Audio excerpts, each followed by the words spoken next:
I spent hundreds on gifts for my nieces and nephews, but their mother told me I was embarrassing for not spending more, so I made the decision to ruin their lives forever. They're now begging me to stop ever since I was little. My parents beat it into me that when I grew up I needed to provide for them, and so my dream of making more money was always accompanied by the thought of me showering my family with gifts and love. I studied hard in school. I paid over 50% of rent as a teenager, yet I never got as much as a genuine thank you from my parents. Deep down, I think I knew something was wrong, but I craved their approval so bad I just pushed it to the back of my mind. Fast forward to now, I'm 28, and when last Thanksgiving came around, I was actually feeling really good for the first time. In a few years, I was able to purchase gifts for everyone. My parents, my sister Emma, her husband Joe, and their 3 children. I even got extra of everything, so the children wouldn't fight over who gets what plus some more in case anyone brought unexpected plus ones. I convinced myself that this was how everything needed to feel, but then came the bomb drop. I showed up at my parents' house with presents loaded in my car, and when I knocked, my mother answered the door. I expected some sort of hug or even just a simple hello would have been nice, but instead she hit me with, "We think it's better if you don't join us this year." I swear I thought she was pranking me, and I even started to chuckle. But then Emma hollered from the living room, "This isn't a gathering for cheapskates. You've become a real drag lately." I just stood there dumbfounded. My father was hovering in the background, not saying a word. Mother looked like she wanted the floor to swallow her whole, and Emma, she looked downright pleased with herself. I just stared at her blankly while my body went through the full range of emotion, confusion, rage, humiliation, everything, but I just nodded slowly and said, "All right. If that's how everyone feels," before turning around and going to sit in my car alone, surrounded by a pile of unwanted gifts. They called me a cheapskate, a drag. Where was this coming from? An awful gut feeling washed over me, and I had this nagging feeling that somehow Emma was behind all this, except I couldn't figure out why. So I did what I always do in these types of situations and asked myself if I was my own brother-in-law. What I am to Emma, would I appreciate myself? My head instantly flooded with memories of helping with their children, extracurricular fees, chipping in for their vacation fund, when money got tight, and even covering part of their down payment. When they bought their house, this left me with a clear answer: hell, yeah, I would appreciate myself. It was at this moment that I allowed myself to get angry, like really angry enough to decide this wasn't ending here, and enough to march back up to their front door. They were still there, my parents whispering to each other, like they were surprised I hadn't just driven away, and Emma sprawled on the sofa, scrolling through TikTok with the volume on full blast. I walked straight in. What's going on here? Why am I suddenly unwelcome? Emma smirked without even looking up from her phone.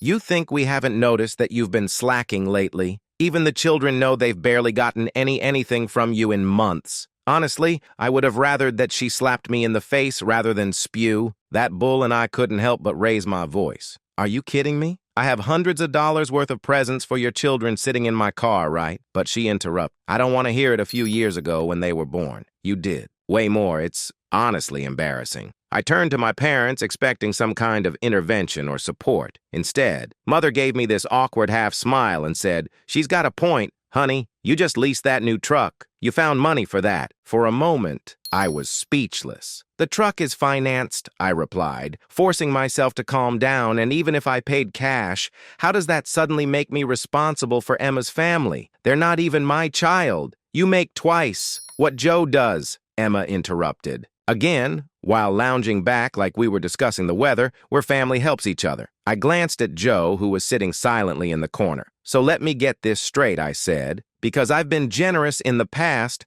I'm now obligated to keep giving forever. And if I don't, I'm a cheapskate." Emma shrugged. "If that's how you want to see it, well, that was my breaking point." I took a step back and shook my head. "You know what? You're right. I don't belong here." I looked at my parents. "Enjoy your Thanksgiving." I walked out without waiting for a response. The drive home was tense, my knuckles white on the steering wheel. I almost wanted to believe I was the villain here, like there was no way I'm just suddenly not welcome at Thanksgiving. anymore, all because I haven't given enough. When I got home, I sat in my driveway for a long time, just staring at the gifts that I spent hours wrapping, because those bags of gifts made me feel sick. Now, the more I thought about it, the clearer everything became. It had been building for years. Thanksgiving was just the breaking point. Emma had always leaned on me financially. When she and Joe first got married, they struggled with money. Joe bounced between jobs, and Emma's part-time work barely covered basics. I stepped in to help, thinking it would be temporary, a few hundred here, 1,000 there, but temporary turned into years.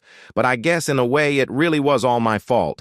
I made it too easy for Emma to depend on me, and somewhere along the way I made a monster. And tonight was my wake-up call. I knew I had a decision to make after some careful thinking. I realized there was only one solution. No more rescuing Emma and Joe. No more endless gifts to compensate for their financial irresponsibility. I was done. If they wanted their children to have the things I'd been providing, they could figure it out, themselves. It wasn't easy. Cutting off my sister meant potentially damaging my relationship with her children and possibly my parents. But I couldn't continue being treated like an ATM instead of a brother and uncle. I didn't reach out to anyone, and no one contacted me either. I thought maybe they got the message, but I should have known Emma wouldn't let it go that easily. The silence stretched through Christmas and New Year's. No calls, no texts, nothing for the first time in forever. I spent the holidays completely alone. It wasn't that I expected them to reach out, but it felt strange when the ball dropped at midnight and my phone remained silent. I won't lie. I thought about calling several times, but whenever I picked up my phone,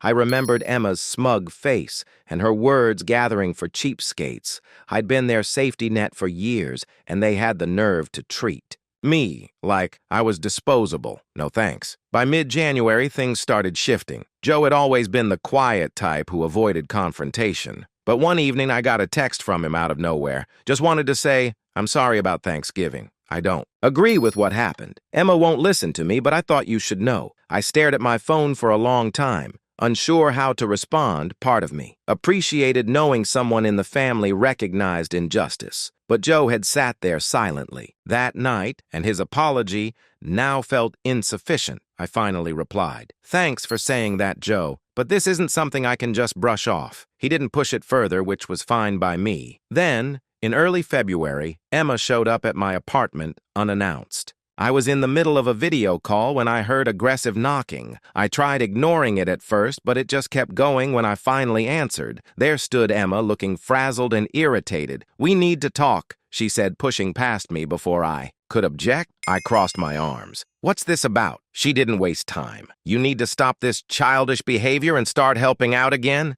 I laughed in disbelief. "Helping out? You mean financing your life? I told you I'm done with that." She glared at me. "You're the one with money to spare. Do you know how hard it's been for us since you decided to throw this tantrum? The children barely have what they need. Joe's struggling to keep everything together, but we can't manage without your help." I couldn't believe what I was hearing. "Are you listening to yourself? You're a grown woman. Emma, you have a husband and children. If you need more money, find better jobs. It's not my responsibility to solve your problems. You've always helped before." She snapped, "Why are you being so stingy now?" "Stingy," I echoed. "You want to talk about stingy? Let's talk about how you lied to our parents about me, turned them against me, and then banned me from Thanksgiving because I supposedly wasn't generous enough with your children, and now you're here asking for more. That takes some serious nerve." She started to interrupt, but I held up my hand. "We're done here. I'm not giving you another penny, and I don't want to hear from you again until you learn how to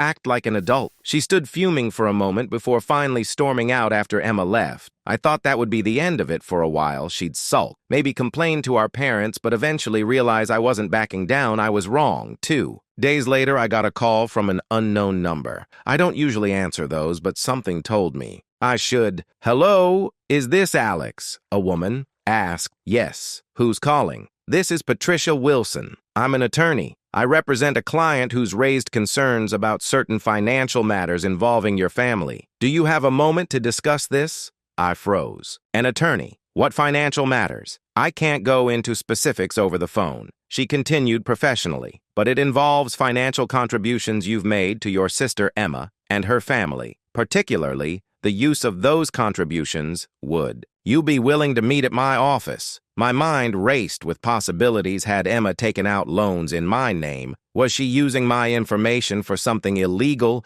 or was this just another desperate attempt to guilt me into giving her money again? "Who's your client?" I asked cautiously. There was a brief pause. "I'm afraid I can't disclose that right now, but I assure you, you're not being sued. This is more of an informational meeting against my better judgment." I agreed to meet. Curiosity got the better of me, and I couldn't shake the feeling that there was more happening than just Emma being entitled. When I walked into Patricia Wilson's office the next day, she dropped a bombshell almost immediately. "My client is Joe," she said, sliding a folder across her desk. I blinked in surprise. "Joe? Why would he need a lawyer?" Patricia watched me carefully. "He believes Emma has been misusing the money you've given them over the years. He has evidence suggesting she's been hiding funds from both of you." My stomach dropped. "Hiding money? What do you mean?" She opened the folder, revealing bank statements, receipts, and screenshots of text messages. "Joe suspects Emma has been diverting your financial contributions into a separate account based on these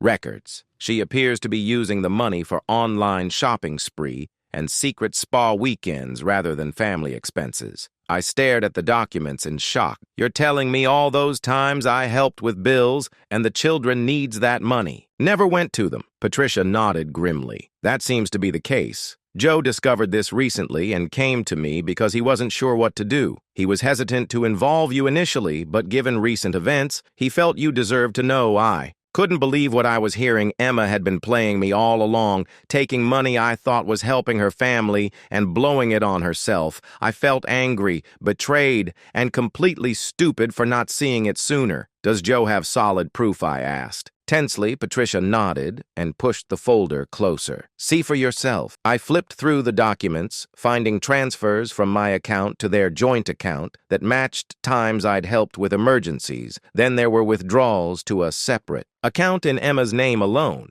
Transactions from that account showed expensive online shopping, spa retreats, and even a weekend getaway with someone named Jen that Joe apparently knew nothing about. "Unbelievable," I muttered, shaking my head. "And Joe just found out he only discovered the separate account recently." Patricia explained he had suspicions for some time, but didn't have access to her private banking information until he accidentally opened mail address to her. That's when he contacted me. I sat back trying to process everything. "Does he want me to do something, press charges?" Patricia shook her head. "Not at this stage. Hyun's more concerned about protecting himself and the children, but he wanted you to know in case Emma tries to manipulate you further." I laughed bitterly. "Well, she already tried. She showed up at my place demanding I start helping again." Patricia nodded knowingly. "That aligns with what Joe told me. It seems Emma is feeling the pressure now that your financial support has stopped. She may be in deeper trouble than Joe realizes." I stared at the folder, my thoughts racing. Part of me wanted to confront Emma immediately, but another part knew that would only satisfy her need for attention. Instead, I asked what Joe planning to do. Patricia hesitated before answering. HEK weighing his options.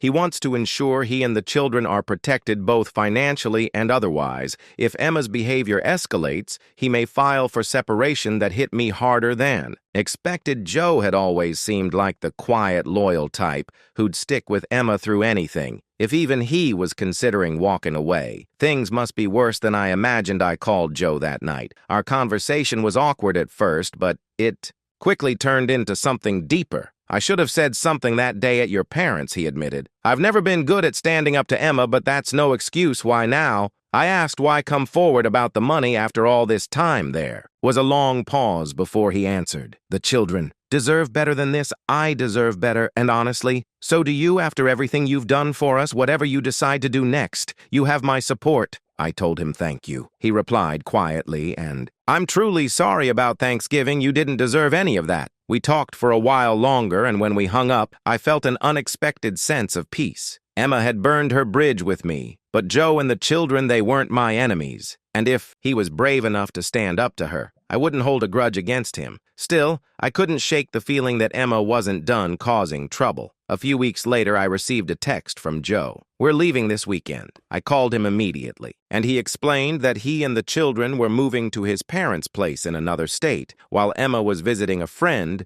which I now suspected was code for another shopping spree. He was packing their essential belongings and taking the children. He didn't want Emma to know where they were going until he had legal protection in place. "I just can't keep pretending everything is normal," he said quietly. "The children see more than we think." "What about moving expenses and getting set up?" I asked. Genuinely concerned about their well-being, there was a pause before he reluctantly said, "I was hoping you might help with that. Just until I get my first paycheck at the new job, I hate asking after everything, say no more." I interrupted. "I've got you covered. Just tell me what you need." I ended up helping Joe and the children relocate, but for the first time in years, it didn't feel like I was being used. It felt like I was finally supporting something positive. Emma predictably went ballistic. When she returned to find them gone, she called me screaming that I'd turned Joe against her and destroyed her family. I let her rant for a minute before calmly saying, "Maybe if you spent less time shopping and more time being a mother and wife, this wouldn't have happened. But hey, good luck with that." Then I hung up.